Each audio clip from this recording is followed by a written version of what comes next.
Let's take a deeper dive into the Fluvial Hazard Buffer, mapping fluvial geomorphic hazards and valley margins. I'm Joel Schultes. I worked on this with Katie Yacht and Michael Blazevich. We did this work for the Colorado Water Conservation Board. First, we'll discuss fluvial geomorphic hazards and the FHZ mapping program. We'll discuss how stream margins or valley margins are hazardous and a study that we conducted to evaluate and come up with numeric guidance for mapping valley margin hazards. And finally, we'll discuss some examples of how to map the fluvial hazard buffer. The Fluvial Geomorphic Hazard Zone, or FHZ, is the area a stream has occupied in recent history, may occupy, or may physically influence as it stores and transports water, sediment, and debris. The active stream corridor is a primary component of the FHZ. It is the land adjacent to the stream that has been or may be influenced by erosion and deposition, the corridor within which a stream would migrate if left alone, also known as the active geomorphic floodplain. It's where we would expect to encounter stream processes. The Fluvial Hazard Buffer is a margin beyond the active stream corridor where the stream could influence. Its width is based on factors of reached average stream, or ASC width. The width is also a function of several variables, including the proximity of the stream to the ASC margin, the erodibility of that margin, as well as the erosivity of the stream corridor. We'll talk about these factors in more detail in a minute. Here we can see a plan view of the fluvial hazard buffer that extends beyond the margin of the active stream corridor. The fluvial hazard buffer, denoted in orange, has different widths depending on, again, proximity, erodibility, and erosivity. We can see a cross-section view on the bottom showing that the fluvial hazard buffer may extend into native valley margin material, as well as fill material from urban development within the floodplain. In the 2013 flood event on the Big Thompson River, we have an image of what happened with the fluvial hazard buffer. The pre-flood hillside is denoted in this red shaded feature, and we can see how far the river eroded and widened into the valley margin, where these homes were considered high and dry, outside of perhaps the inundation floodplain, but not outside of the fluvial hazard zone. So the river eroded into the hill slope, into the valley margin, and caused either direct scour of the hill slopes or oversteepening of the hill slopes, leading to mass wasting. So we want to be able to delineate these fluvial geomorphic hazards into the valley margin, which we call the fluvial hazard buffer. The fluvial hazard buffer these hazards can occur from scour, from oversteepening from scour, and ultimately from mass wasting or geotechnical failure of the hill slope. We have a legacy of these hazards in valley margins in Colorado. Here's an image of homes that were destroyed high and dry, or thought to be high and dry above the floodplain, but nevertheless still within this hazardous zone, the fluvial hazard buffer. And here's a similar image many years later in 2013 from Estes Park. So what influences the width of the valley margin, erosion or mass wasting that could occur? This graphic shows two primary influences on this. And on the x-axis, or horizontal axis, we have the erodibility of the valley margin. How erodible is that material?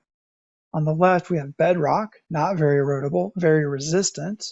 And on the right, we have contemporary alluvium, or material deposited by the river, so sands, gravels, cobbles, and then aeolian deposits, which could be even more erodible. This is finer, typically finer material, sands and silts. On the y-axis, or vertical, we have stream corridor erosivity. Many things could influence the erosivity of a stream corridor. The valley margin channel distance, or the confinement of the channel by the valley margin. So we could have a very wide valley, which would mean low erosivity, or essentially the valley comes all the way up to the stream itself. We could also have different hydrologic settings. So how intense is the flooding for a particular stream? On the low end of erosivity, we have snowmelt streams. So they come up gradually and come down gradually and don't have very extreme events or extreme flood peaks. On the other end of that, we could have convective rainfall events. This is what the 2013 Front Range flood was, extreme convective rainfall event that was also influenced by the mountains. That can result in very intense flooding. Often smaller streams or streams with smaller drainage areas can have that kind of flashy or peaked flood from rainfall. And then lastly, the slope of the valley. This can influence the stream power. So the steeper the slope, the more power we have, the faster the water is flowing through that valley. So that can also influence erosivity. So when we bring these two factors together, we have a wider fluvial hazard buffer for more erodible and more erosive stream corridors. To evaluate the width of the fluvial hazard buffer and come up with numerical guidance for Colorado, we conducted 3 separate studies. The first 2 were event-based. So we had the Colorado 2013 Front Range flood event, and we looked at erosion into the valley margins as a result of that flood event. And then we had the 1965 flood, which occurred south of that area, and we looked at East Plum Creek. And then we also looked at longer-term migration rates into valley margins, so over many years, from snowmelt streams. So these are larger streams, rivers that have snowmelt hydrologies and aren't influenced in a big way by rainfall events. And we conducted that on several rivers in Western Slope and in the Rio Grande.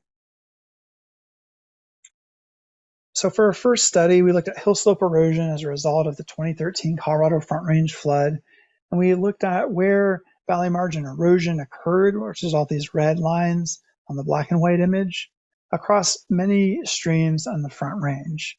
And we started with the St. Vrain Creek and moved all the way down to 4 Mile Canyon and Boulder. Zooming in, we looked at what we call the lateral loss width. This is the plan view distance of valley margin erosion, starting from the toe of the original valley margin in green to the most distal extent of significant erosion or mass wasting, essentially loss of valley margin material, and that's the yellow line. We also looked at other factors where these occurred. What kind of material did they occur in? What was the plan form where they occurred? And did they occur inside or outside of meander bends or canyon bends? Here's a cross-section view of pre- and post-flood valley margins. And we used digital elevation models from LiDAR before and after this flood event. The green shows the pre-flood valley, and the blue shows the post-flood valley. And you can see how we mapped lateral loss width from the toe of the pre-flood valley margin to the most distal point where those DEMs lined up again in the post-flood. Looking at the hill slope characteristics, we looked at geologic class and hill slope itself, the actual slope of the valley margin. And we had different types of classes of geology. We had crystalline material. This included granitic and metamorphic material. We had sedimentary material and the hogbacks as the river left the Front Range and started to enter the Piedmont. And then we also had alluvial material. These is terraces and other unconsolidated material that the river eroded into. Geologic class influenced the hill slope. So we typically had steeper hill slopes for crystalline material, somewhat less steep for sedimentary, and then alluvial material was the least steep. We normalized the width of lateral loss by the average stream width for a reach. And that allowed us to compare lateral loss width across different size streams and across the whole study area. Here we looked at slope class and the influence of the normalized lateral loss width, which ranged from about 0 to a little bit over 8 stream widths. And so slope class did not influence in a large way the lateral loss width. Location on bend was important. So the outer bend experienced more valley margin erosions or mass wasting events, as well as straight reaches, not a lot on the inner parts of bends. We didn't use this quantitatively to inform the fluvial hazard buffer width, but it's important information to know that the outer bends are more erosive and more hazardous. We also looked at stream valley confinement. The confinement ratio is defined as the average width of the valley divided by the average width of the stream along a reach. And we found that this is the best predictor of lateral loss width and came up with some confinement classes, saying that confined streams are where that valley width divided by the stream width are less than 5, partially confined between 5 and 12, and then unconfined greater than 12. And these categories came from a study that I co-authored looking at how stream power influences geomorphic change. Looking again at normalized lateral loss width, we can compare how confinement and geology influence these. So the normalized lateral loss width was the kind of central tendency of it, maximized for semi-confined streams, but we'll notice there's a lot of outliers for confined streams, and we'll get at the importance of those outliers in a little bit. The geologic class wasn't a very strong influence, but we will note that there was a lot of influence in crystalline material with a lot of outliers. Those were typically steeper, more confined streams. Here's summary statistics of our normalized lateral loss width for the Front Range study. And we took out the alluvial material because that was primarily within the floodplain and just looked at hill slope material, finding that the 95th percentile for confined streams of normalized lateral loss width was about 4 times that stream width. And for partially confined, it was about 2.5, rounded up to 3. We wanted to look at extreme statistics for this because these are extreme events and there's a lot of variability in the lateral loss width. But we wanted to look at kind of a more conservative bounds, upper bounds for this to inform the FHZ program and fluvial hazard buffer. So to put this all together, we are defining the width of the fluvial hazard buffer as a factor of the reach average stream width, and we're going influenced by confinement categories. So for confined streams, less than 5 of that ratio of the valley to stream width, recommending 4 times the stream width. For partially confined, 3 times the stream width. And then for unconfined, ranging from 2 to 1 times the stream width, depending on whether or not the channel is close to the valley margin. Moving on to the second study, this is looking at Colorado Piedmont and Plains streams, where we have high intensity flooding and erodible valley margins. This is an image of West Bijou Creek from Friedman and Lee, 2002 study. And they show how wide the channel is, the active stream corridor is, right after the 1965 flood event. This is an image from 1969. And then in 1993, we can see how vegetation has narrowed the active stream corridor, or active channel, I should say. The channel has narrowed over time. Looking at East Plum Creek, which runs through Castle Rock, we did a similar study looking at how the 1965 flood influenced valley scale migration into this erodible margins. The valley margin material is comprised of a series of alluvial terraces. It's got sand, gravels, and some cobbles. It's mostly unconsolidated. The fluvial hazard buffer is going to be based off the active stream corridor width here, because we can see how in light blue, we've got the active stream corridor mapped from a 1955 aerial image, and then dark blue 1970. So these two, light blue and dark blue, bracket the 1965 flood event. And then we have in yellow-orange 2017 active stream corridor width. So you can see how it's moved a little bit. It's narrowed, but hasn't moved wholesale like it did from 1965. And that 1965 flood event made that whole active stream corridor move, not just the channel within the floodplain, but the floodplain itself. And it moved anywhere from tens to over 100 meters in some areas. So this is very dramatic shifting of the channel, very different from what we saw in the 2013 flood event, where the valley margins were much more resistant to erosion. So based on a study of looking at how the active stream corridor itself moved, we got a 95th percentile, about 2 active stream corridor widths of movement as a result of that study in the 1965 flood event. And this, we had over 1,000 observations of this across the study area. So to map this, we're calling this the Type 2 Fluvial Hazard Buffer, where we have high intensity floods and more erodible margins. Again, these occur in the Piedmont and plains of Colorado primarily. The Fluvial Hazard Buffer is delineated based on the active stream corridor centerline and width, and the FHB extends outside of that active stream corridor centerline. We start with about 2 active stream corridors, and we want to make sure that at a minimum, beyond the active stream corridor, the FHB is at least a half of the active stream corridor width, up to 1.5.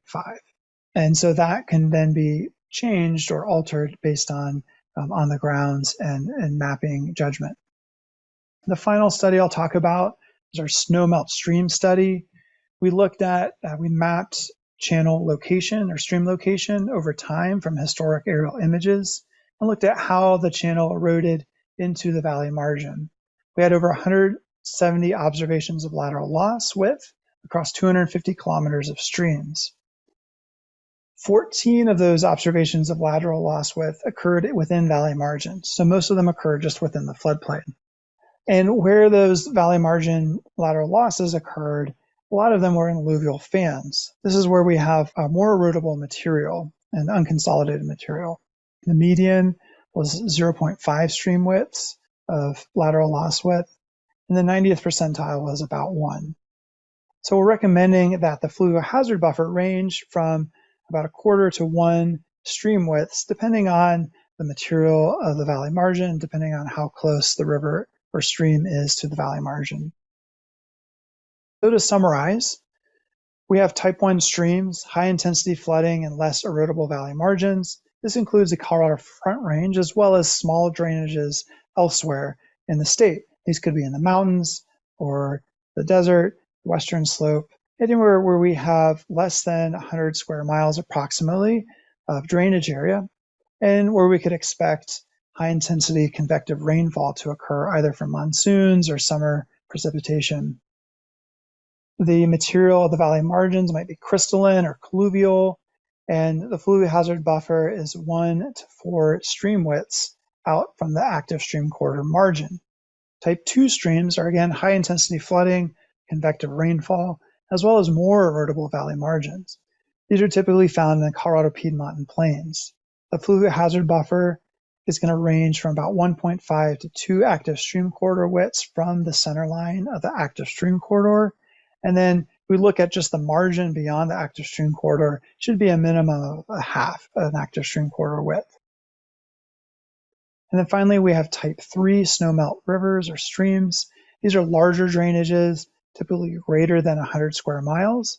And the Fluvial Hazard Buffer can range from 1/4 to 1 stream widths from the active stream corridor margin.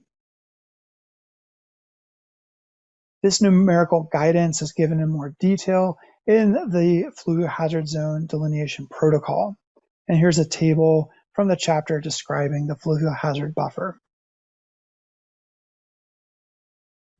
Now I'm going to talk about a couple of examples where we've mapped the Fluvial Hazard Buffer. Using first the type 1 approach, where we have high intensity flooding and less erodible valley margins. This method was used on the Fluvial Hazard Zone mapping project for Chaffee County. Here we have the South Arkansas River and an example of where we have partially confined stream and 3 times stream width for the Fluvial Hazard Buffer. Moving downstream, there's an unconfined reach of the South Arkansas River where the fluvial hazard buffer is just one stream width beyond the ASC. Looking at another stream in this area on Poncha Creek, we have a 2 times channel width unconfined stream, but a little bit closer to the valley margin. And then that transitions moving downstream or to the upper right corner to 3 times the stream width where it becomes partially confined. Another example here is Ute Creek. It goes from partially confined, where we have a 3 times stream width fluvial hazard buffer, to unconfined and far away from the margin, where we have a 1 times stream width fluvial hazard buffer. Another example I'll talk about is type 3. These are snowmelt streams, where we have a reached average stream width factor that's buffered off of the active stream corridor, ranging from 1/4 to 1 stream width, based on the erodibility of the margin and the proximity of the stream to the active stream corridor margin.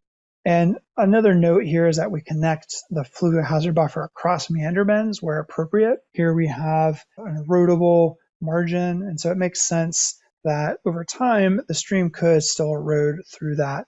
And so we have the active stream corridor delineated, kind of impinged upon by this area in the middle of this image, but the fluvial hazard buffer accounts for long-term potential stream migration through that zone.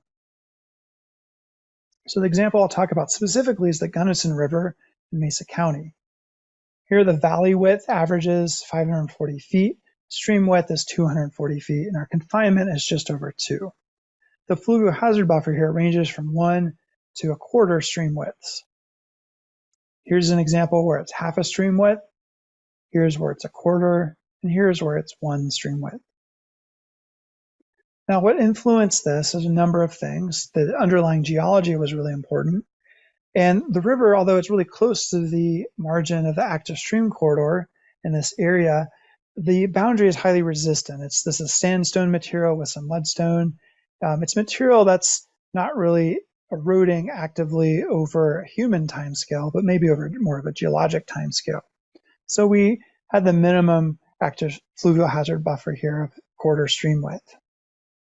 Here we have 1 stream width for the fluvial hazard buffer. That's because we have more erodible material. And looking upstream off this image, we have the channel close to the active stream corridor margin, and which could influence it moving downstream. And then on this side, we have half a stream width. We had a more continuous width for this side because the material was pretty continuous as well. So moderately resistant, so some more erodible material overlying the more resistant bedrock material. Here's an example on the Colorado River in Mesa County, same project, similar area, and a persistent alluvial fan existed, which impinged upon the active stream corridor. So you could see a narrow active stream corridor, but the fluvial hazard buffer was wide. It was 1 stream width into that fan because it's more erodible material. On the other side, we only had a 1/4 stream width for the fluvial hazard buffer. This is because it was that more resistant sandstone. We also had the interstate and then more distal from the channel. And then finally, we had half a stream width for the fluvial hazard buffer, proximal to the river, a little bit more erodible material overlying sandstone. So that is a deeper dive into the fluvial hazard buffer, an important component of mapping the fluvial hazard zone in Colorado. We have an appendix for the FHZ protocol. It's Appendix G. That gives more details on these studies that we discussed, as well as the methodology behind it.